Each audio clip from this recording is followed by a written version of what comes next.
இன்றைக்கி நம்ம கோலா மீன் எப்படி க்ளீன் பண்ணுறங்கிறத பார்க்க போகிறோம். கோலா மீன் இப்படி தான் இருக்கும். இதுலேயும் சின்னது பெருசு எல்லா வெரைட்டியும் கிடைக்கும். வாங்க க்ளீன் பண்ணலாம். கோலா மீன் பெரிய ரெக்கைகளோடு இருக்கும். அந்த ரெக்கைகளை ரெண்டுத்தையும் கட் பண்ணிவிடுங்க. மொத்தம் இதுக்கு 6 ரெக்கை இருக்கும். ஃபஸ்ட்டு இருக்கிறது பெரிய ரெக்கை, அடுத்தது மிடில், லாஸ்ட்டு ஒன்ஸ் சின்ன சைஸ், 3த்தையும் கட் பண்ணி எடுத்துகிட்டு சைடில் உள்ள செதில்கள் எல்லாம் நல்லா அருண்மனையில் தேய்ச்சி எடுத்துடுங்க. தேய்ச்சி எடுத்ததுக்கப்புறம் இந்த பிளாக்காக இருக்கு இல்லையா மேலே, அதை அந்த கல் யூஸ் பண்ணி தேய்ங்க. அப்போ தான் நல்லா அந்த பிளாக்கெல்லாம் போயிடும். அதுக்கப்புறம் மீன் நல்லா ஒயிட்டாக இருக்கும்.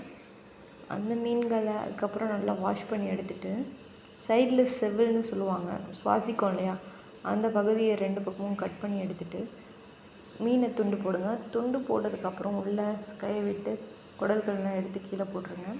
அதுக்கப்புறம் மீனை எப்போதும் கண்ணோடு போட்டிங்கன்னா குழம்பு பார்க்கவே கொஞ்சம் நல்லாயிருக்கும்.